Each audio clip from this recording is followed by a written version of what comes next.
Hi, everyone. Welcome to another episode of the Mindful Investor podcast show. I'm your host, Steve Rosenberg, and I am here with my good friend and guest, Alex Osenenko. And this is the Situation Room exclusive update. We have Scott Mazzuco online with us, who is our portfolio manager for the Portland area. And understand that because of everything going on with the coronavirus, this is something that is moving very fast. It's city specific, and we want to make sure that we are hearing from experts on the ground that are dealing with the situation as it unfolds. And that's why we're able to peel Scott away to give everybody an update for the Portland area. First of all, Alex, thank you for joining me today. I know you are just as busy as I am, so thanks for taking the time. Yeah, man, absolutely. This is a fast-moving crisis. We all are in it. This is equal opportunity, COVID-19 virus, and we are going to work through it, come out better, stronger on the other end. But right now, we're deep in it, so let's dive in. Scott, what are you seeing on the ground? What's happening in Portland? You were like one of the first areas in the U.S. that got into this COVID-19, that people got infected, right? Well, one of the first areas obviously was Seattle, Washington. That's right. Yeah. Portland, of course, is literally 10 minutes from the border, but of course, Seattle's three hours away.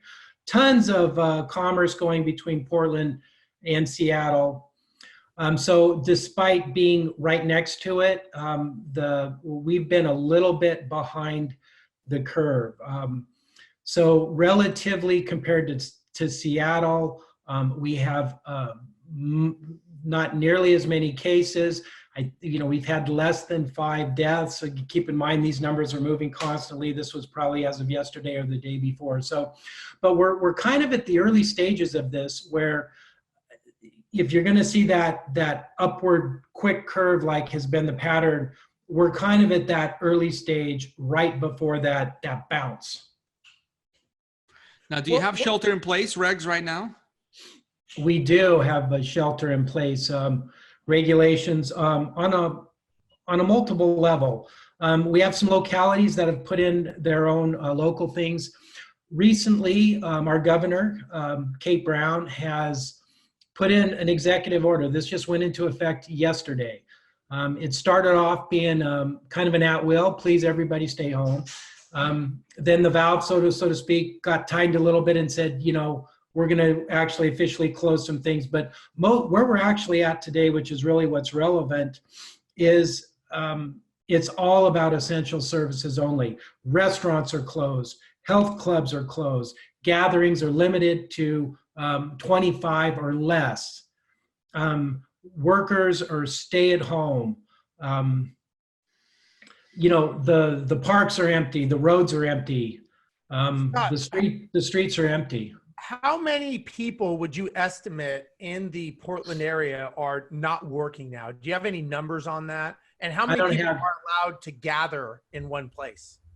There's no real good data yet. This is all fairly new. Some of the macro stuff nationwide that I think might apply here is up to 50%.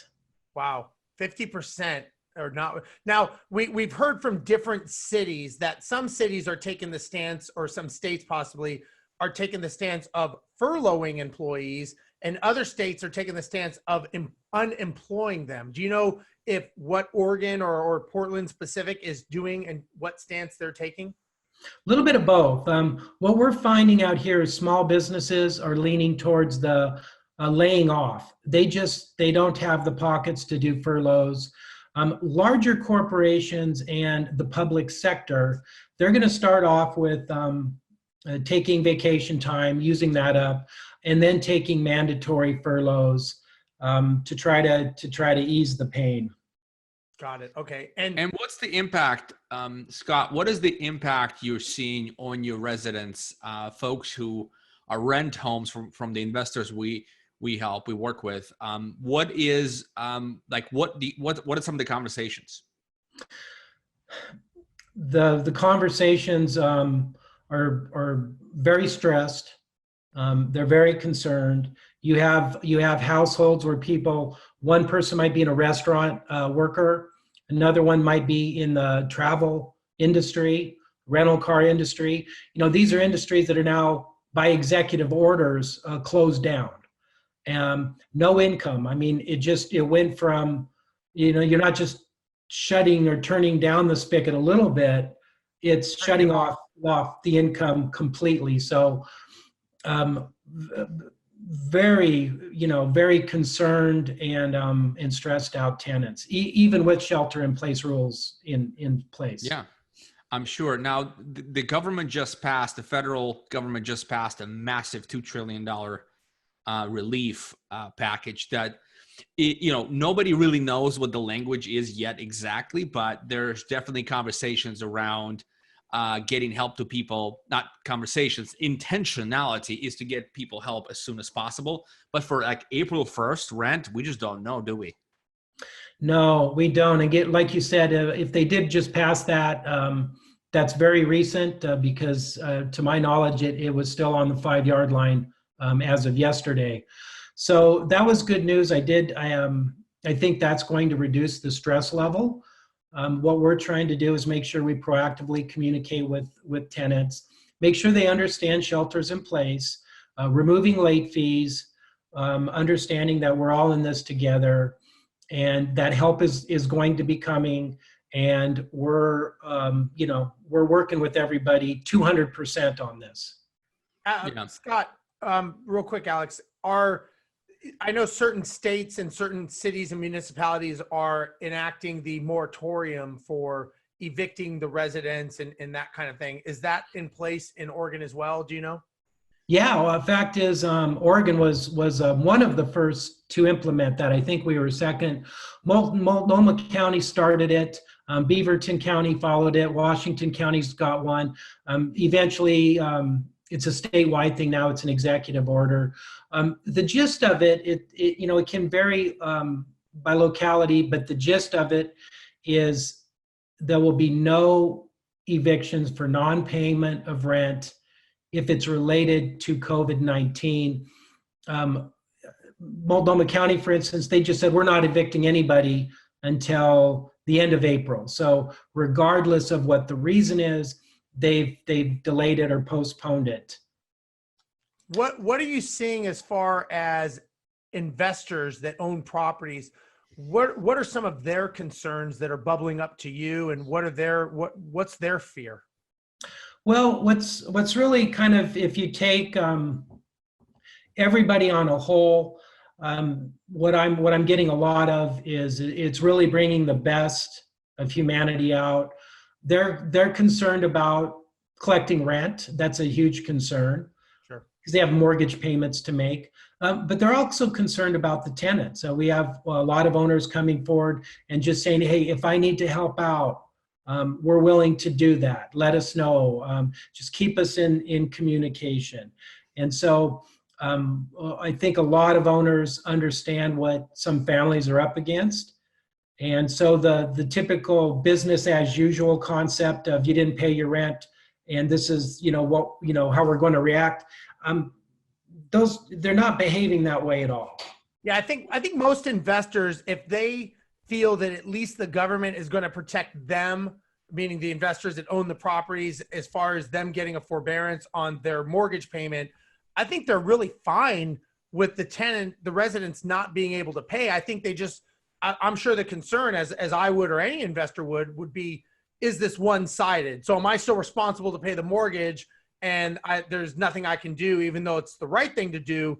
Is there anything I can do to help get a payment to help pay that? So if you had 5, 10, 20 properties, that could become very, very expensive very fast. So I see the concern, and I think as long as the government addresses that and conveys that communication to them, which it sounds like Alex said, maybe they're going down that path, that is something that is definitely, at least putting people at ease, which hopefully is stopping the phone calls to you with answers you really probably don't know, because again, this is changing.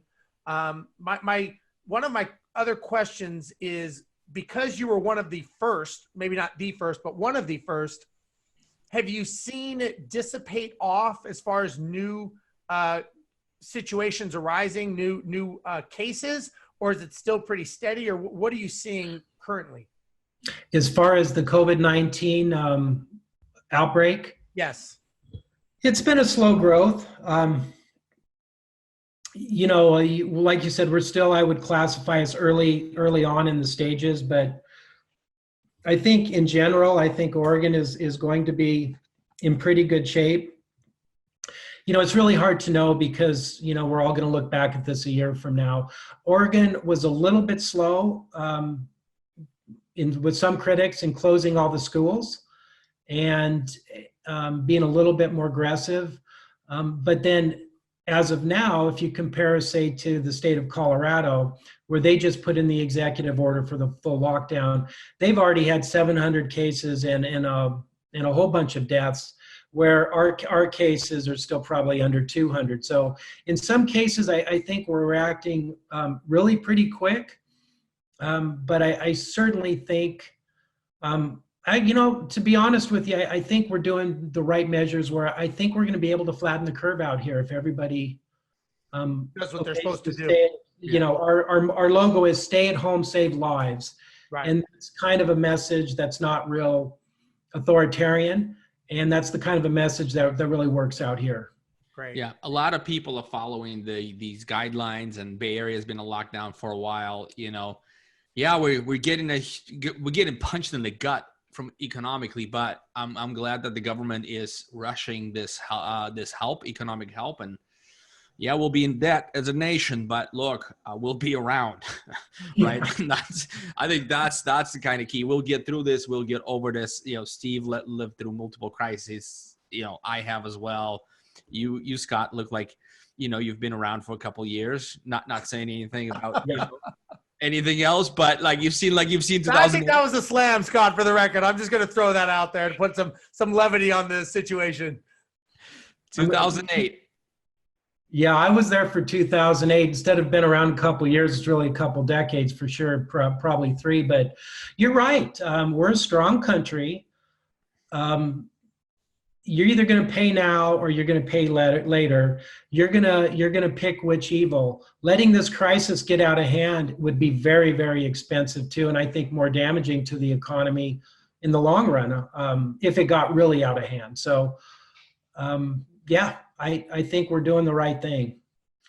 All right. So this was real pleasure and a privilege for mine to have individuals like yourself being like boots on the ground, you know, nose to the ground, kind of like really understanding and digging deep. But we're working really hard to make sure our residents are, you know, staying healthy and we work out whatever we can as far as mutually beneficial agreements between them and their landlords, and we have a plan moving forward. Mine as a company is going to take care of our 8,000 residents. So that's no small task. Thank you, Scott, for your time. And we hope to check with you next week because this changes fast. So yeah, great to be here. Thanks for having me. Thank you very much, guys. And again, for anyone that wants to know any more information as we know it, obviously you can go to our website, mind.co, mynd.co. We have a landing page, the Situation Room, and there is all the most current and updated information where you can see everything that's going on and stay up to date. Scott, we'll be back, you know, probably in a couple days to regroup with you, and stay safe. And we'll see you after very soon. Awesome. Thanks, guys. Yeah.